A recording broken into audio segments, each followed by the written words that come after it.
Baik, bismillahirrahmanirrahim. Assalamualaikum warahmatullahi wabarakatuh. Welcome back to my channel. Selamat malam ya untuk rekan-rekan guru sekalian.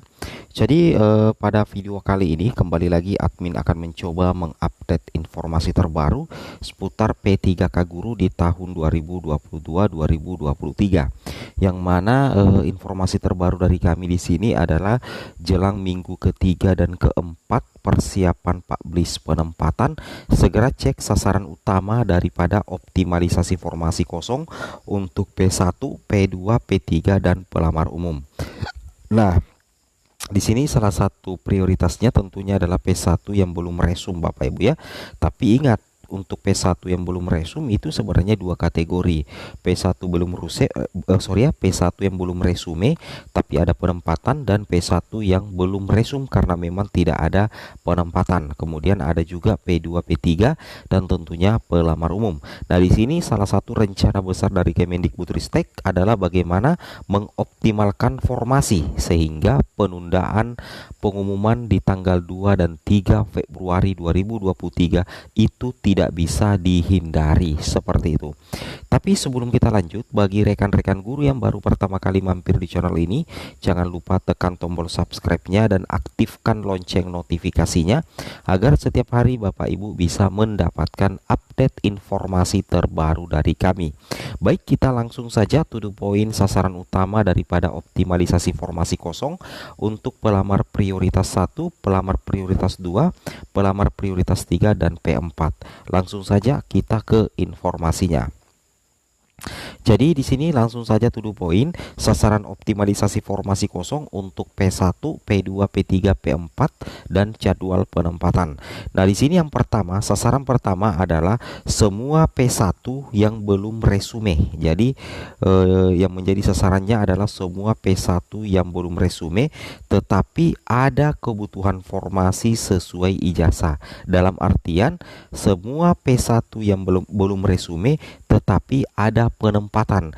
Cuman kenapa tidak resume? Mungkin karena terhalang daripada verbal dapodik atau kehabisan waktu pada saat resume kemarin, sehingga nantinya di tahun 2023 P1 yang belum resume tetapi ada kebutuhan formasi sesuai dengan ijazah itu akan diberikan kesempatan lagi untuk resume di tahun 2023, dan tentunya targetnya adalah mengisi formasi yang tidak terlamar sebagaimana informasi optimalisasi formasi kosong, yang mana Kemendikbudristek ingin agar semakin banyak guru honorer yang lolos ASN sehingga penundaan pengumuman itu wajib untuk dilakukan, sehingga nantinya ada proses optimalisasi. Nah, dalam proses optimalisasi Bapak Ibu perlu ketahui bahwa yang menjadi prioritas optimalisasi adalah pelamar prioritas 1 yang memang belum resume tetapi ada kebutuhan dan ada penempatan, seperti itu Bapak Ibu ya. Nah, targetnya apa? Tentunya targetnya adalah mengisi formasi yang tidak terlamar. Selain P1 yang belum resume dan ada penempatan, yang juga bisa dioptimalisasi nantinya adalah P1 tanpa penempatan, yaitu yang jumlahnya sekitar 65.000 Bapak Ibu ya. 65.000 itu juga menjadi sasaran optimalisasi formasi. Kemudian ada P2, P3 dan pelamar umum tentunya. Nah, di sini kita lanjut lagi rekan-rekan sekalian. Nah, yang kedua adalah guru P1, P2 dan P3 yang belum dapat formasi di SSC-ASN diprioritaskan berpotensi mengisi formasi kosong Bapak Ibu ya, sehingga lebih banyak guru honorer lolos. Anggaplah misalkan yang akan diangkat untuk P1 127, kemudian P2 dan P3 itu 124.000.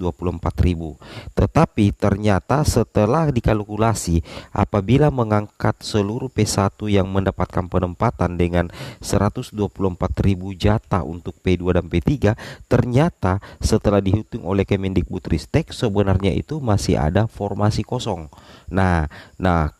Formasi kosong ini itu bisa dioptimalisasikan untuk P1, P2 dan P3 yang yang memang belum mendapatkan penempatan.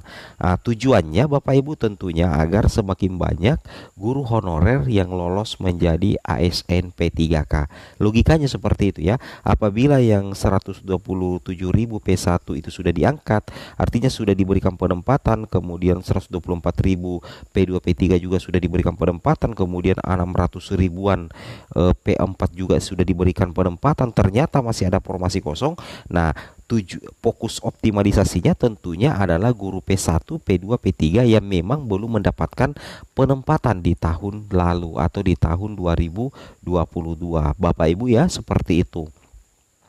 Kemudian kita lanjut lagi di sini yang ketiga tentunya. Yang ketiga adalah pelamar umum akan dipetakan ya sesuai nilai CAT dan kesesuaian ijazah dengan formasi salah di sini Bapak Ibu ya, formasi yang dilamar ya, sorry. Formasi yang dilamar seperti itu ya, bukan formasi yang dilarang, tapi formasi yang dilamar. Maaf ya, disclaimer salah tulis ya, formasi yang dilamar. Nah, jadi untuk pelamar umum itu tentunya faktor kelulusannya itu adalah berdasarkan nilai terbaik, nilai tertinggi dengan jumlah formasi yang ada. Karena itu nantinya akan diurut nilai terbaik, nilai tertinggi Bapak Ibu ya, karena berdasarkan nilai CAT UNBK pastinya. Itu yang wajib Bapak Ibu pahami dan Bapak Ibu cermati. Kemudian kita lanjut lagi Bapak Ibu guru.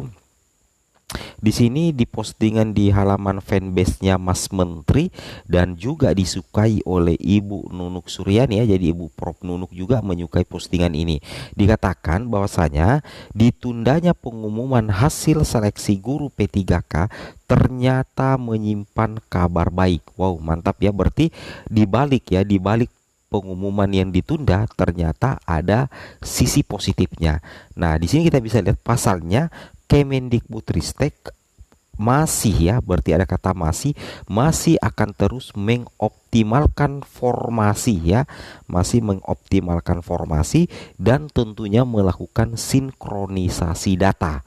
Jadi dengan ditundanya pengumuman kelulusan itu ternyata memberikan kabar atau efek kabar gembira yang sangat baik Bapak Ibu ya, yang mana dengan adanya optimalisasi maka otomatis Kemendikbudristek itu akan terus mengoptimalkan formasi dan tentunya sinkronisasi data Bapak Ibu ya.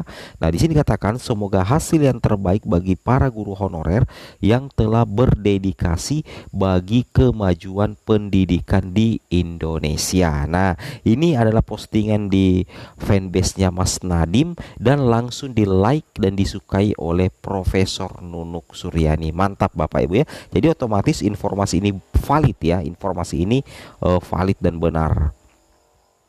Kemudian kita lanjut lagi di sini rekan-rekan sekalian, di fanbase-nya Mas Menteri juga diposting seperti ini. Ternyata ada kabar baik. Seleksi guru ASN P3K resmi ditunda.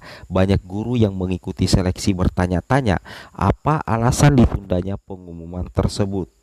Nah, ternyata alasan penundaan karena masih ada formasi yang tidak terlamar Bapak Ibu ya, masih ada formasi yang tidak terlamar dan upaya Kemendikbudristek dalam melakukan optimalisasi formasi serta sinkronisasi data. Kemudian di sini ada pernyataan dari Ibu Prof Nunuk, kami melihat masih ada formasi yang tidak terlamar sehingga kami ingin kami ingin memperjuangkan formasi kosong ini agar dapat diisi oleh pelamar yang belum mendapatkan formasi. Saya harap hal ini dapat dipahami karena kami ingin jumlah ASN P3K yang diterima itu lebih banyak. Seperti itu ya. Nah, ini informasi singkat dari kami Bapak Ibu, semoga bermanfaat. Assalamualaikum warahmatullahi wabarakatuh.